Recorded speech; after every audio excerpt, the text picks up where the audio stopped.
आखिर लौट आई। अपना रूप।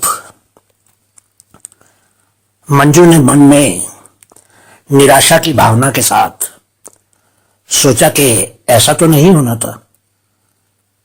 40 बरस की उम्र में एक औरत को किसी से इतना प्यार हो जाना कोई सामान्य बात तो नहीं थी, और वही तो हो रहा था।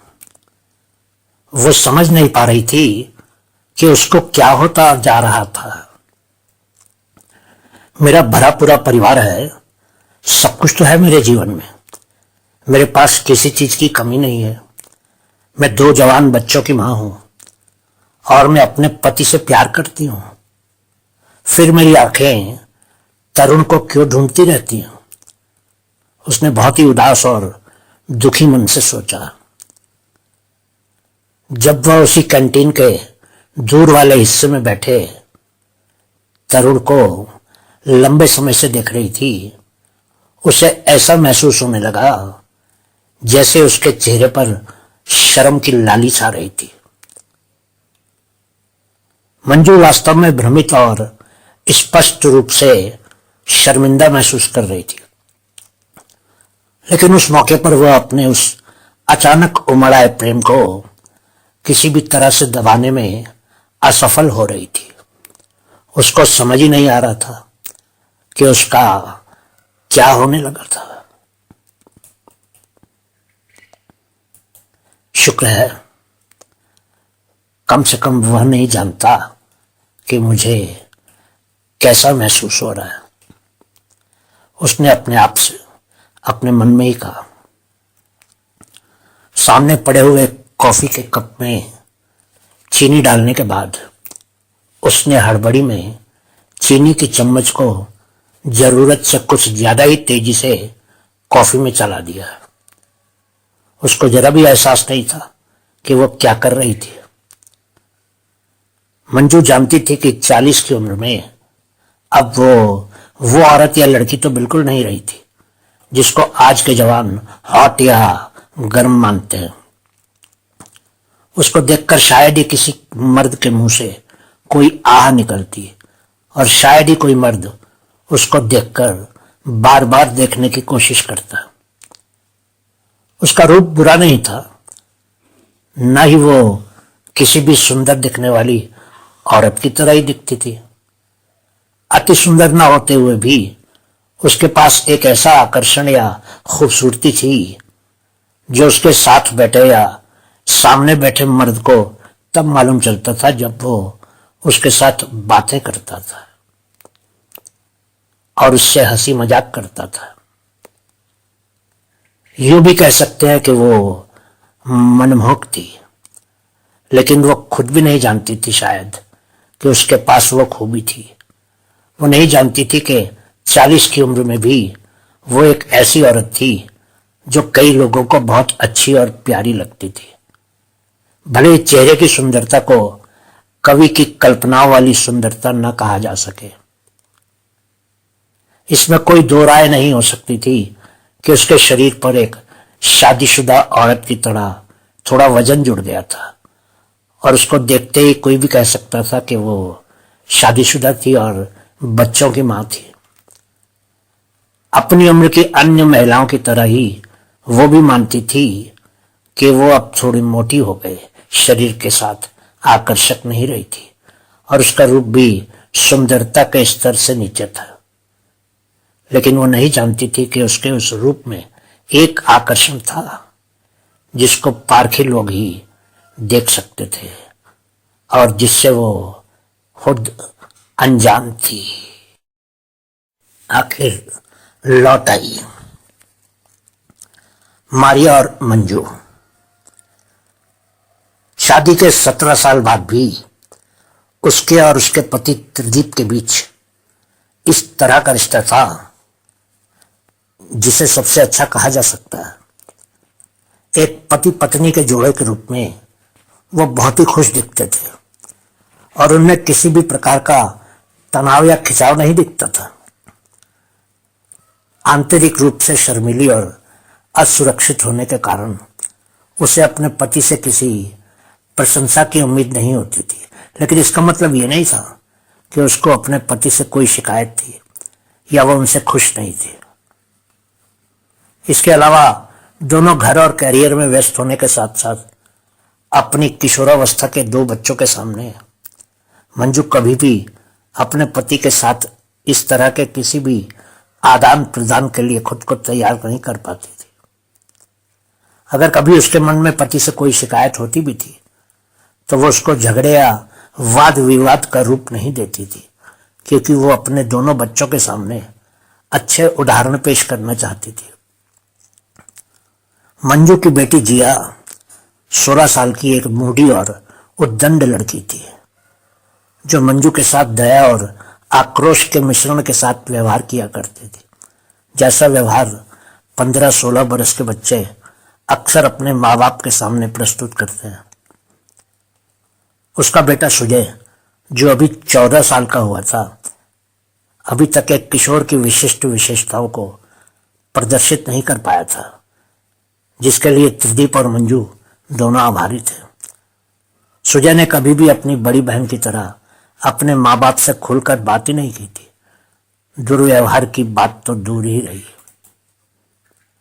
अपने होठों पर एक बार फिर से गुलाबी रंग की लिपस्टिक लगाकर मटकती चली आई मारिया, जो कंपनी में रिसेप्शनिस्ट का काम करती थी, आकर सुबह की कॉफी पीने के लिए उसी टेबल पर आ बैठी जिस टेबल पर मंजू बैठी थी। उसने मंजू की तरफ देखकर मंजू से पूछा, क्या तुमने उस नए मर्द को देखा है? मंजू और मारिया 2 साल पहले एक ही दिन उस कंपनी में शामिल हुई थी और उनकी उम्र और पृष्ठभूमि में काफी अंतर होने के बावजूद दोनों में आकस्मिक दोस्ती हो गई थी। मारिया और मंजू में बहुत फर्क थे, हर पक्ष में ही। मारिया 25 साल की थी और उसका एक दिलचस्प और रंगीन सामाजिक जीवन था, जिसमें मस्कट में काम करने वाला मारिया से बहुत दूर रह रहा प्रेमी पीटर और हफ्ते ही नए नए मर्द शामिल थे, जो मारिया को मिलते थे और जिनसे वो तुरंत ही मित्रता कर लेती थी और अच्छा समय व्यतीत करती थी। कह सकते हैं कि मारिया अपने जीवन की रंगीनियों का भरपूर मजा लेती थी और उसको एक बिंदास लड़की कहना कोई गलत नहीं होगा। वो अक्सर हफ्ते की छुट्टी के दिन किसी न किसी मर्द के साथ घूमती फिरती दिखती थी, लेकिन जो कुछ भी वो करती थी किसी से छुपाकर नहीं बल्कि खुलेआम करती थी। मंजू की अक्सर मारिया की उसके हफ्ते की छुट्टी के दिन की कहानियां सुनने में कोई रुचि नहीं होती थी, लेकिन जब कभी वो किसी खास मर्द के बारे में खूब मजे ले लेकर बताती थी तो मंजू भी बहुत ही उत्सुकता से सुनती थी और उसका मन भी करने लगता था कि काश वो भी उस तरह उन्मुक्त जीवन जी सकती जिस तरह का जीवन मारिया जी रही थी। वो मारिया के स्वतंत्र जीवन और मौज मस्ती से भरी जिंदगी की तुलना में खुद के जीवन को बहुत ही नीरस और दयनीय मानती थी। इन्हीं सोचों में डूबी मंजू ने अभी कॉफी का एक बड़ा घूंट ही लिया था कि एक मर्दानी आवाज सुनाई दी, हेलो, क्या यह सीट खाली है? मंजू ने सर उठाकर देखा तो उसके सामने हाथ में गर्म कॉफी का कप लिए तरुण खड़ा था और मेज के सामने वाली खाली सीट की तरफ संकेत कर रहा था। अचानक उस आवाज को सुनकर और उस आवाज के मालिक को देखकर मंजू की कॉफी का घूंट उसके गले में ही अटक गया, लेकिन उसने किसी तरह उस घूंट को गले से नीचे उतारकर हड़बड़ाते हुए कहा, नहीं, हाँ, मेरा मतलब नहीं, हाँ, ये सीट खाली है, आप बैठ सकते हैं। मैं तरुण हूँ और तुम हो? तरुण ने नीचे बैठकर उसे घूरते हुए पूछा। मेरा नाम मंजू है। मंजू ने कुछ इस तरह घबराते और शर्माते हुए कहा जैसे कोई किंडरगार्टन में पढ़ने वाला बच्चा नाम पूछे जाने पर करता है। उसके लिए अचानक ही जैसे सांस लेना मुश्किल हो गया था। उसे उम्मीद थी कि वह उतनी अनाड़ियां अजीब नहीं लग रही थी जितना वह महसूस कर रही थी। आप अकाउंट्स डिपार्टमेंट में हैं, है ना? मैं सॉफ्टवेयर विभाग में हूं, तरुण ने कहा। मंजू ने सिर हिलाया और अपनी कॉफी पर ध्यान केंद्रित किया। एक बार जब वह अपनी कॉफी खत्म करने में कामयाब हो गई तो उसने विनम्रता से सिर हिलाया और फिर एक हल्के सी मुस्कान देकर वहां से उठकर चली गई। वह उसे उठते हुए देखकर दंग रह गया और अचानक उसके पीछे जाकर उसके सामने खड़ा हो गया और बहुत ही मधुर आवाज में बोला, मैडम, आपके साथ बातचीत करना अच्छा लगा। मैडम मैडम कहकर बुलाए जाने से वो थोड़ी तो हैरान थी, पर फिर भी बिना कुछ कहे वो अपने डिपार्टमेंट की तरफ चल दी, लेकिन फिर से अपनी सीट की तरफ गई और बैठकर सोचने लगी, क्या कोई तुमको मिस मंजू, जाने मन या डार्लिंग कहकर पुकारेगा? वो खुद से ही नाराज लग रही थी तरुण से अचानक उस मुलाकात के बाद।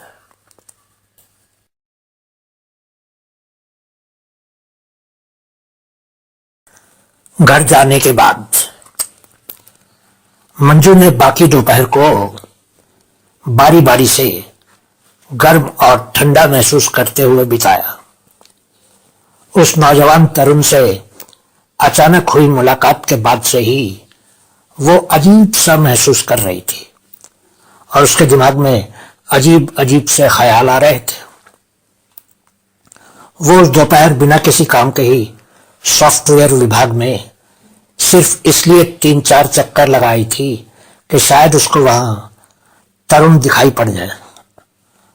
और फिर जब 5वें चक्कर में उसको तरुण दिखाई दिया तो वो इस तरह दिखाने लगी जैसे कि वो किसी काम से उस विभाग में आई थी और बहुत ही व्यस्त थी।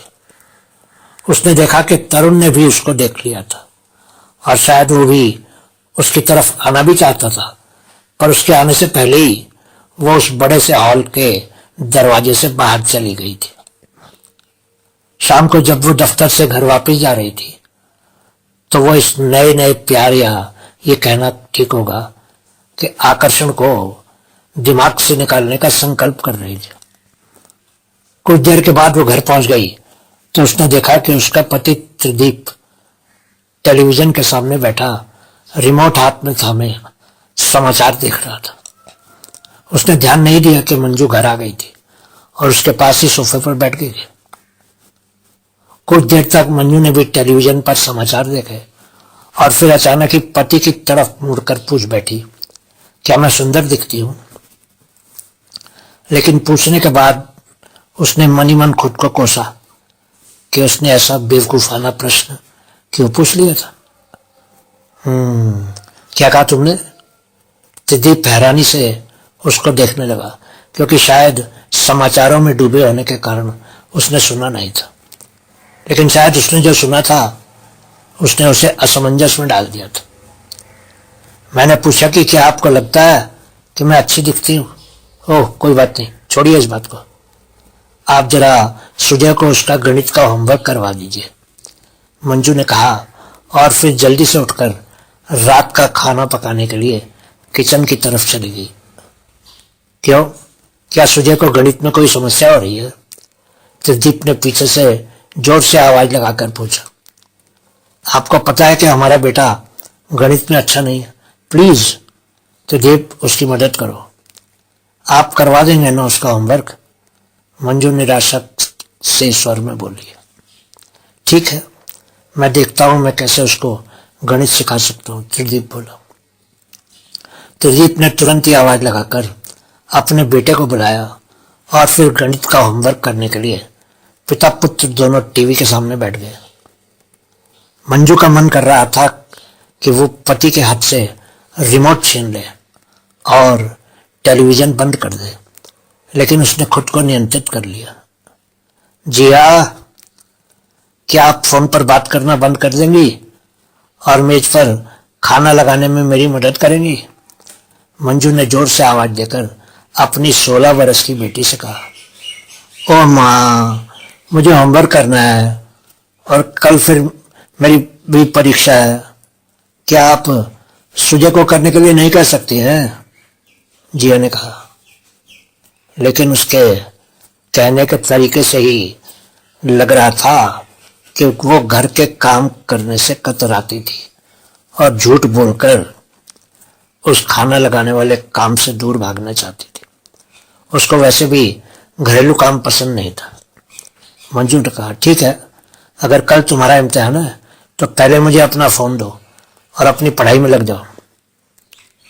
जिया उदास नजरों से मंजू के पास आई और फोन को टेबल पर रख दिया और मन ही मन बड़बड़ाती हुई अपने कमरे में चली गई।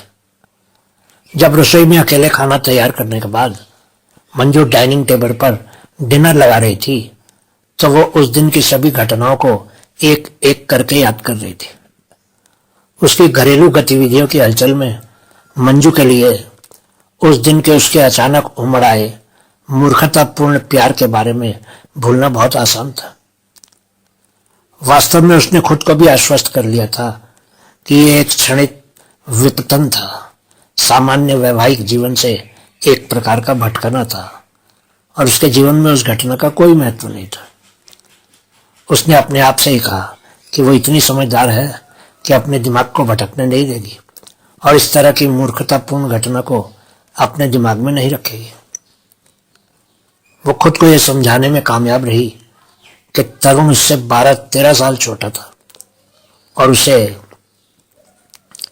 एक युवा के रूप में सोचना चाहिए और उसके लिए ऐसी भावनाओं को नहीं रखना चाहिए। वो ये भी सोच रही थी कि वो 40 वर्ष की 2 14 और 16 साल के बच्चों की माँ थी और उसके लिए ऐसा सोचना भी पाप था। खाना खाते खाते उसने मनी मन संकल्प किया कि वो अब तरुण के बारे में नहीं सोचेगी और न ही उसको दफ्तर में खोजने की कोशिश करेगी। वो जानती थी कि अगर उसने घर से बाहर ऐसी कोई हरकत की भी तो उसके पति इतने भोले और काम में इतने व्यस्त थे कि उनको कभी मालूम नहीं चलने वाला था। पर फिर उसने अपने बारे में और अपने बच्चों के बारे में सोचा तो उसका संकल्प और भी पक्का हो गया और वह चुपचाप खाना खाने लगी और बच्चों से बातें करने लगी। अगली सुबह कार्यालय में प्रवेश करते ही उसके सारे संकल्प खिड़की से बाहर उड़ गए और वो एकदम भूल गई कि रात को खाना खाते समय उसने क्या क्या सोचा था। मुख्य दरवाजे से दफ्तर की इमारत के अंदर दाखिल होकर वो रिसेप्शन के पास पहुंची और जब उसने रिसेप्शन में मारिया को तरुण के साथ छिड़खानी करते और हंस हंस कर बातें करते देखा तो वो ईर्ष्या की तीव्र पीड़ा से निराश हो गई। अचानक ही उसको मारिया पर बहुत गुस्सा मिला, लेकिन बात एक तरफा नहीं थी क्योंकि तरुण भी उसी तरह हंस हंस कर मारिया से हंसी मजाक कर रहा था और शायद उसको मजा भी आ रहा था। उसके दिमाग के तार्किक हिस्से ने उसे बताया कि यह स्पष्ट था कि तरुण को मारिया के साथ फ्लर्ट करना चाहिए। आखिर मारिया भी तो लगभग तरुण की ही उम्र की थी और सुंदर भी थी, जो किसी भी मर्द को कुछ ही पलों में अपना बना लेती थी। लेकिन उसके अंदर उमड़ रही भावनाएं बहुत भारी पड़ने लगी थी और उसका मन करने लगा कि वो जाकर मारिया की आंखें नोच ले और उसका चेहरा बिगाड़ दे। मारिया के साथ बातचीत के बाद जैसे ही तरुण ने ऊपर देखा, तरुण की आंखों में चमक आ गई। एक बहुत ही प्यारी और रोमांचित कर देने वाली मुस्कान के साथ वह मंजू की ओर मुड़ा और कहा, गुड मॉर्निंग मैडम, क्या हाल है? क्या मैं आज आपके साथ कॉफी के लिए आ सकता हूँ?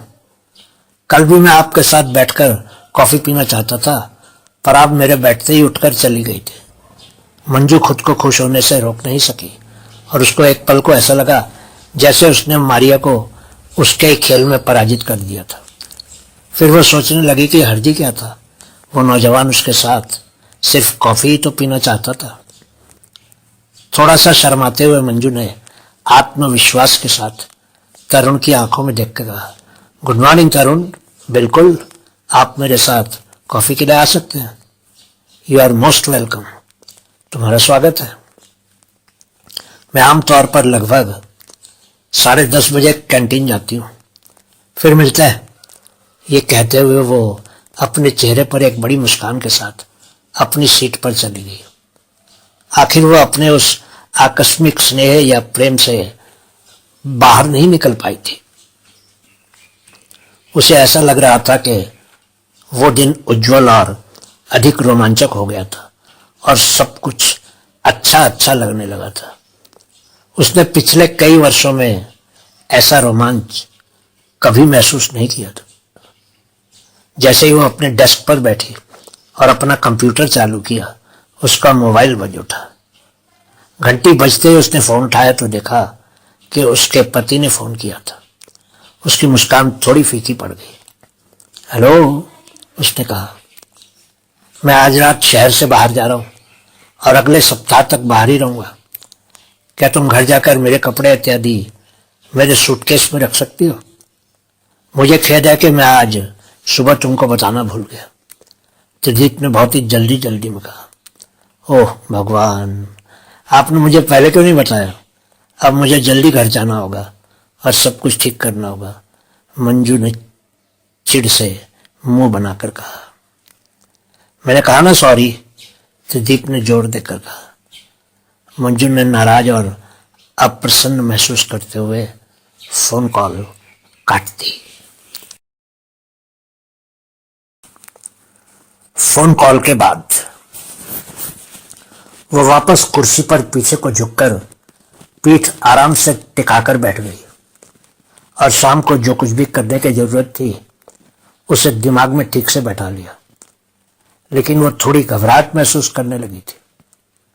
उसने अनिच्छा से अपना काम इस उम्मीद में शुरू किया कि वो सब कुछ जोड़ तोड़ कर लेगी और समय पर काम पूरा कर लेगी। अपने काम के 1 घंटे बाद उसे लगा कि उसके कार्यस्थल के पास कोई खड़ा था। उसने काम करना जारी रखा, ये मानकर के उसके डेस्क के पास मारिया ही आकर खड़ी हुई होगी, जो उसको कॉफी के ब्रेक के लिए बुलाने आई होगी। बिना ऊपर देखे उसने कहा, तुम आगे बढ़ो, मैं 1-2 मिनट में तुम्हारे साथ जुड़ जाऊंगी। मेरे लिए भी कॉफी तैयार करवा कर रख लो। ठीक है, लेकिन मैं उम्मीद कर रहा था कि आप मेरे साथ चलेंगी, तरुण ने कहा। ओह, तो ये आप हैं? मुझे खेद है, क्योंकि मुझे लगा कि आप मारिया हैं, मंजू ने घबराहट महसूस करते हुए कहा। ये कहते हुए वह कैंटीन में उसके साथ जाने के लिए उठी। एक बार जब वे एक एक कप कॉफी के साथ एक मेज पर बैठे तो तरुण ने उसकी ओर देखा और कहा, मुझे आपसे कुछ पूछना है। मुझे आशा है कि आप बुरा नहीं मानेंगे। मंजू ने अपने सर को हल्के से हिलाकर हामी भर दी। तरुण ने आगे कहा, क्या मैं आपको मंजू कह सकता हूँ? मुझे ऐसा लगता है कि मैडम बहुत औपचारिक है। मंजू ने कहा, बेशक आप कर सकते हैं। वो घटनाओं के इस मोड़ से खुश थी और क्षितिज पर एकमात्र धब्बा दिख रहा था, क्योंकि वो मारिया को उनकी मेज की ओर तेजी से आती देख रही थी।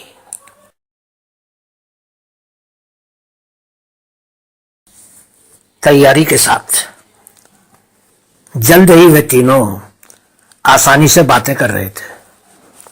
मंजू ने ध्यान दिया कि तरुण मारिया की तुलना में उससे बात करने के लिए ज्यादा उत्सुक लग रहा था और बार बार उससे ही कुछ न कुछ पूछ रहा था।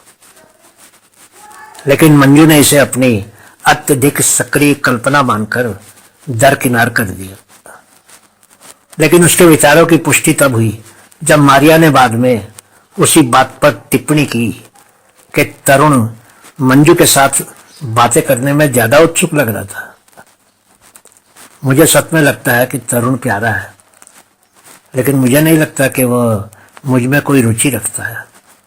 वास्तव में ऐसा लग रहा था कि वो तुमसे अधिक बात कर रहा था, मारिया ने कहा। जिस तरह से मारिया ने वो बात कही थी, उससे ऐसा लग रहा था कि जैसे कि मारिया कहना चाहती थी कि कोई भी लड़का जो कि तरुण जितना प्यारा था, मंजू जैसी परिपक्व महिला में दिलचस्पी कैसे ले सकता था। मंजू इस मामले में कुछ कर या कह तो नहीं सकती थी, लेकिन थोड़ी आहत महसूस कर रही थी। उस शाम जब वह अपने पति की व्यावसायिक यात्रा के लिए चीजों को तैयार करने के लिए जल्दी जल्दी घर की तरफ निकली, तो उसने संकल्प लिया कि वो अब अपने दफ्तर ठीक से सज संवर कर आया करेगी। वो मारिया को यह साबित करने के लिए दृढ़ थी कि वो तरुण जैसे अच्छे दिखने वाले लड़के की रुचि हासिल कर सकती थी। उसको अचानक ही मारिया एक प्रतिस्पर्धी या एक शत्रु ही लगने लगी। एक पल के लिए उसे लगा जैसे वो एक खतरनाक रास्ते पर जा रही थी, लेकिन उसने उस खतरनाक रास्ते वाली बात को ये सोचकर एक तरफ कर दिया कि अच्छी दिखने में क्या हर्ज था, क्योंकि उससे न तो उसका और न ही किसी और का कोई नुकसान होने वाला था। अगली सुबह उसने एक बहुत ही सुंदर साड़ी पहनी। उस साड़ी में उसके शरीर के उतार चढ़ाव बहुत ही अच्छे दिखते थे, और वो ये बात जानती थी। चेहरे पर थोड़ा सा मेकअप करके और बालों को एक खूबसूरत शैली में संवार कर वो दफ्तर पहुंची। तरुण के चेहरे पर प्रशंसा के भाव को देखकर वो रोमांचित हो गई और उसने मुस्कुराते हुए कहा, अरे मंजू, तुम आज बहुत ही अच्छी लग रही हो। मंजू ने पूरा दिन वास्तव में उत्साहित महसूस करते हुए बिताया और पूरा दिन एक उच्च खुशनुमा माहौल में बीत गया। वो घर पहुंची और रात को खाने के लिए पिज्जा ऑर्डर कर बच्चों का खूब उत्साह बढ़ाया। उस शाम को वो बच्चों से बातें करती हुई कुछ ज्यादा ही खुश लग रही थी और उनके साथ खूब हंसी मजाक भी कर रही थी। अपने मन में तरुण द्वारा तारीफ किए जाने की खुशी के साथ उसने फैसला किया कि वह अपने रूप पर अधिक ध्यान देने जा रही थी, और इसका मतलब था कि अब वो ध्यान रखने वाली थी कि उसको क्या खाना था और किस तरह की कसरत करनी थी अपने शरीर पर से मोटापे की परतों को हटाने के लिए। वो बहुत ही रोमांचित महसूस कर रही थी। शाम को जब उसके पति त्रिदीप ने उसको फोन किया तो शिकायत की कि मंजू ने उल्टे सीधे कपड़े रख दिए थे उसके सूटकेस में और उसको वहां से नए कपड़े लेने पड़े थे। पति ने यह भी बताया कि उसको और 10 दिन तक दूसरे शहर में ही रहना होगा, क्योंकि कंपनी का काम कुछ और बढ़ गया था। अगली सुबह मंजू 5:30 बजे उठी और वो बाहर लॉन में करीब आधे घंटे तक तेज तेज इधर से उधर चली और फिर उसने कई प्रकार की कसरतें भी की। करीब 10 मिनट तक उसने इधर उधर दौड़ भी लगाई। फिर उसने करीब आधे घंटे तक श्वास की भी कुछ युक्तियां की और कुछ योग भी किए। वो करीब 7 बजे तक अपने शरीर को ठीक करने पर ध्यान देती रही।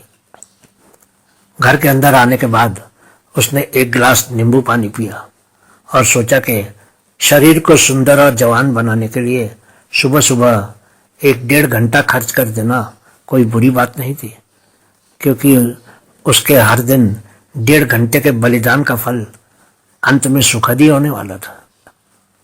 दिन बीतते गए और उसने पाया कि वो तरुण के प्रति अधिक से अधिक मुग्ध होती जा रही थी और वो भी उतना ही उसके प्रति आसक्त था।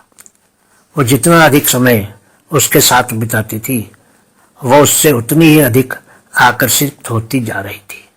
वो भी हैरान थी कि उसको अचानक ही ये क्या होने लगा था कि वो अपने से 12-14 बरस छोटे मर्द की तरफ आकर्षित हो रही थी और वो भी उसकी तरफ उतना ही आकर्षित था। मंजू को कुछ हद तक एहसास हुआ कि वो एक खतरनाक रास्ते पर जा रही थी, लेकिन वो खुद की मदद नहीं कर सकती थी। जल्द ही वे एक छोटी खरीदारी यात्रा या कॉफी के लिए आनंदमयी छोटी सैर पर जाने लगी थी।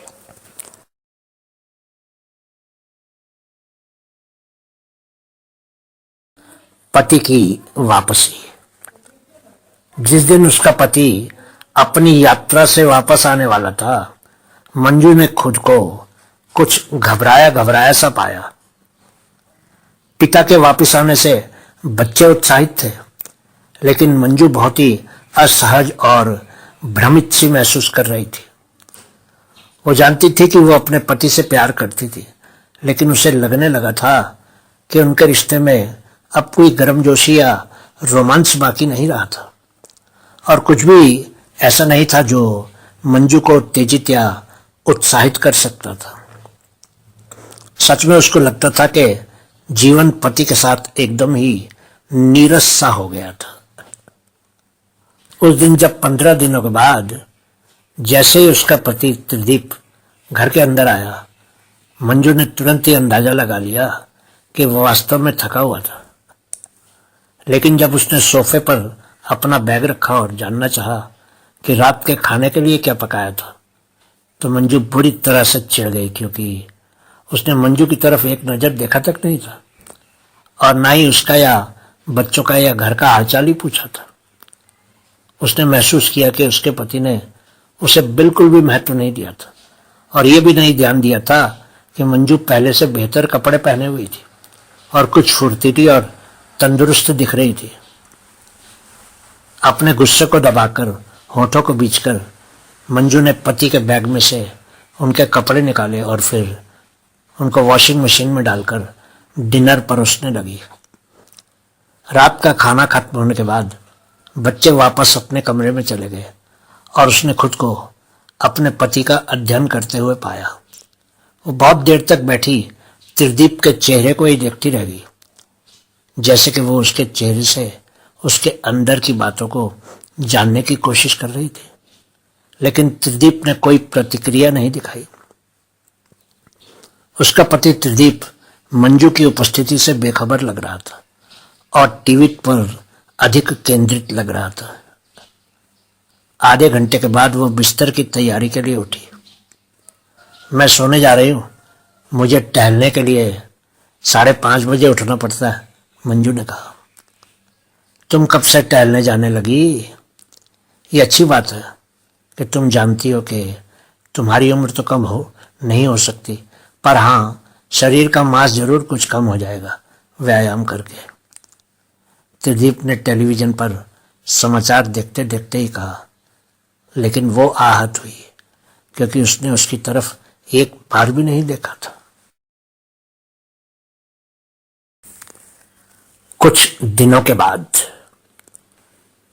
गुस्से में मंजू बेडरूम की ओर बढ़ी और जोर से दरवाजा बंद कर दिया। आजकल मैं कैसी दिखती हूं, इस पर उनका ध्यान ही नहीं है। वो चाहती है कि मैं उनकी और उनके बच्चों की देखभाल करती रहूं। बस मेरे वजन को कम करने की चिंता है उनको। क्या उन्होंने कभी अपने मटके जैसे पेट की तरफ देखा है? तरुण को देखो, कितना स्लिम स्मार्ट दिखता है और हमेशा मुझसे कहता है कि मैं अच्छी दिखती हूँ। वो कपड़े उतारकर रात को सोने के लिए नाइट गाउन पहनती हुई बड़बड़ा रही थी। यहां तक कि जब वह खुद से बुदबुदाती थी, मंजू जानती थी कि वो विश्वासघाती क्षेत्र में कदम रख रही थी, लेकिन तुलना करना बंद नहीं कर सकती थी, क्योंकि सच भी यही था कि इसके पति त्रिदीप मोटे पेट वाले एक थके थके इंसान थे और तरुण सुंदर, फुर्तीला और हमेशा मुस्कुराते रहने वाला, किसी को भी आकर्षित कर लेने वाला नौजवान था। मंजू के 2 अलग अलग जीवन जीने में कुछ दिन बीत गए। ऑफिस में तरुण के साथ मस्ती और घर में कड़ी मेहनत। चूंकि कुछ भी नहीं कहा गया था और वे पूरी तरह से दोस्त बने हुए थे, मंजू को कोई अपराध बोध नहीं था। हालांकि कभी कभार अंतरात्मा की आवाज उसे धमका जरूर देती थी। जितनी वो दफ्तर में खुश रहती थी, बातें करती थी, तरुण के साथ हंसी मजाक करती थी, उससे अधिक वो घर में निराश रहती थी, चुप रहती थी और त्रिदीप के सिर्फ हाँ हूं में मिलने वाले जवाबों को सहती रहती थी।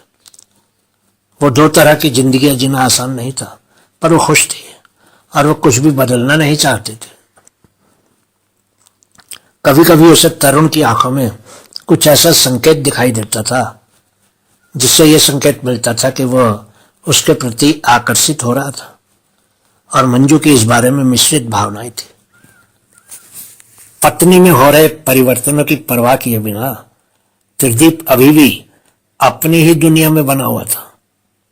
वही सुबह पत्नी से नाश्ता लेकर दफ्तर जाना और शाम को थका थका सा वापस आकर टेलीविजन के सामने बैठ जाना और फिर समाचार देखने के बाद डिनर करना और फिर कमरे में जाकर सो जाना।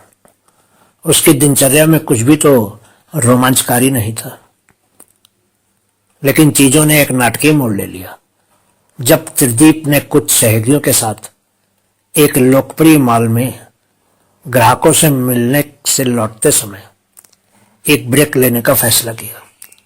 वे सभी एक रेस्टोरेंट में गए और कुछ खाने की चीजें और कुछ ड्रिंक्स का ऑर्डर दिया और बैठ गए। अचानक रीता, त्रिदीप की दफ्तर की सहयोगी, ने कहा, अरे देखो, वो मंजू तो नहीं है? क्या उसने अपना वजन कम किया है? बहुत सुंदर लग रही है। लेकिन वो उसके साथ कौन है? त्रिदीप ने मुड़कर देखा तो पाया कि ये वास्तव में मंजू थी और बहुत अच्छी लग रही थी। वो चकित था कि उसने मंजू के चेहरे पर चमक या इस तथ्य पर ध्यान नहीं दिया था कि मंजू ने इन दिनों देखभाल के साथ कपड़े पहने थे। वहां वह अपने साथी की किसी बात पर मुस्कुरा रही थी। जैसे ही उसने अपने सर को हल्का सा पीछे की तरफ झटका दिया, मंजू का चेहरा चमकने लगा था, क्योंकि उसके चेहरे पर अब बड़ी मुस्कान थी। जैसे ही त्रिदीप ने उसे देखा, दो चीजें त्रिदीप को आकर्षित कर गई। उसने काफी समय से मंजू को इस तरह हंसते हुए नहीं देखा था, और उसके साथ का युवक बहुत सुंदर था और मंजू के साथ पूरी तरह से परिचित हुआ लग रहा था। यह त्रिदीप के लिए एक बड़ा झटका था। यहां वह अधेड़ और उबाऊ था और वहां वह एक सुंदर युवा साथी के साथ थी जो उसे हंसा रहा था। त्रिदीप सोचने लगा कि वो तो बस मंजू से हमेशा यही कहता रहता था कि वो त्रिदीप और उसके बच्चों का ख्याल रखे और घर को साफ सुथरा रखे। इसीलिए तो वो कभी त्रिदीप से कोई और बात नहीं करती थी और दफ्तर से घर आने के बाद भी चुप रहती थी और सुबह नाश्ता देते समय भी चुप ही रहती थी। त्रिदीप को हैरानी थी क्योंकि वो 17 साल की शादी में पहली बार उस मंजू को देख रहा था जिसको वो शादी से पहले देखा करता था।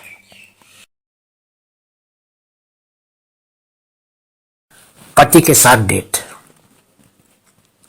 जब वह वहां बैठकर अपनी तेजी से ठंडी हो रही कॉफी पी रहा था तो उसने महसूस किया कि वो बहुत अधिक आत्म अवशोषित हो गया था और उन उबाऊ पतियों में से एक बन गया था जो काम और टीवी पर ध्यान केंद्रित करते हैं। जब उनकी नई शादी हुई थी तो त्रिदीप ने खुद से वादा किया था कि वो ऐसा कभी नहीं होने देगा और वो एक सराहनीय पति होगा। और क्या हुआ था? उसने सांसारिक चीजों को अपनी शादी पर अधिकार कर लेने दिया था और वो उसका परिणाम अपनी आंखों के सामने देख रहा था। ऐसा नहीं कि उसे शक था कि मंजू उसके साथ बेवफा हो रही थी। वो अपनी पत्नी को जानता था। ऐसा कुछ भी करने के लिए वो बहुत ईमानदार थी। बात बस इतनी सी थी कि उसके अलावा कोई और मर्द मंजू को मुस्कुराने को प्रेरित करने और खूबसूरत महसूस कराने में सक्षम था। जैसे त्रिदीप अपनी शादी के बारे में सोच रहा था, तरुण मंजू से बात करने के बारे में सोच रहा था, क्योंकि उससे पूछ ले कि मंजू को उस दिन बाहर उसके साथ घूमना फिरना कैसा लग रहा था। वो उसका अपने दिल की बात भी कहना चाहता था। वो जानता था कि ये मूर्खता थी। वो उससे 12 साल बड़ी थी। वो शादीशुदा थी और उसके बच्चे भी थे।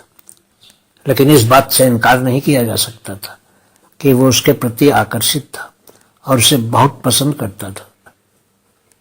वो जानता था कि उसको अपने मन की बात बताने पर शायद मंजू उसको थप्पड़ भी मार दे, लेकिन किसी स्तर पर तरुण को पता था कि मंजू भी उसे पसंद करती थी और उसकी तरफ आकर्षित लगती थी। वो मंजू की ओर मुड़ा और कहा, मुझे पता है कि आपको घर जाकर अपने बच्चों की देखभाल करनी है, लेकिन क्या हम दोनों के लिए कभी रात के खाने के लिए बाहर जाना संभव है?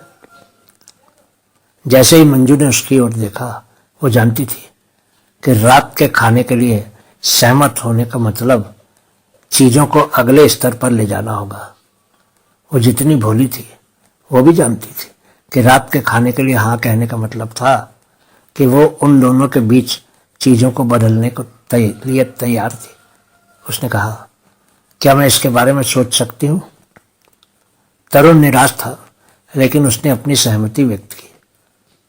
उस शाम मंजू पूरी तरह से भ्रमित महसूस करते हुए वापस घर चली आई। एक और वो तरुण के साथ अधिक समय बिताना चाहती थी। वो युवा मजेदार और आकर्षक था, और सबसे अच्छी बात थी कि वो उसे बहुत पसंद करता था और उसकी प्रशंसा करता था। वहीं दूसरी ओर किसी और पुरुष के साथ प्रेम का रिश्ता बनाना उसके लिए संभव नहीं था, और वो वास्तव में अपनी शादी को तोड़ना नहीं चाहते थे।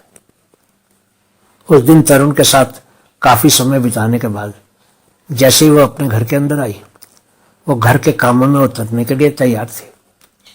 वो ये देखकर दंग रह गई कि बच्चे अभी तक घर नहीं आए थे।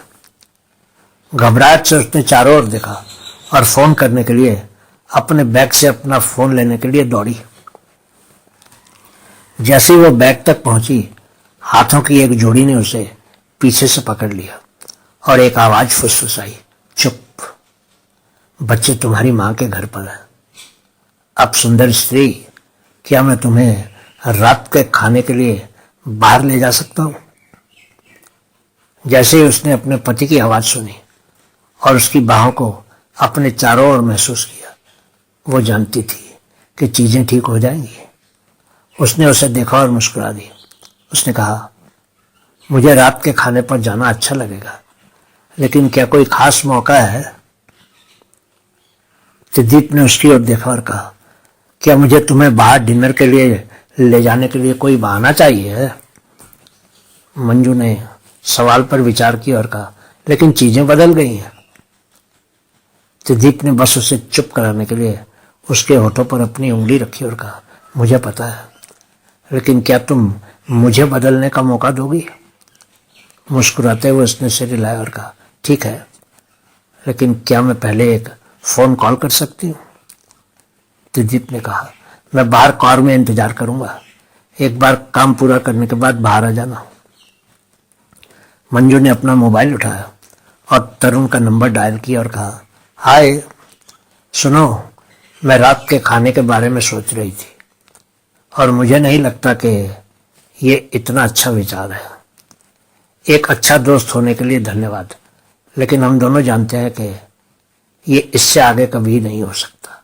ध्यान रखना, कल ऑफिस में मिलते हैं। शुभ रात्रि। फिर उसने अपना बैग उठाया और अपने पति के साथ डेट पर निकल गई।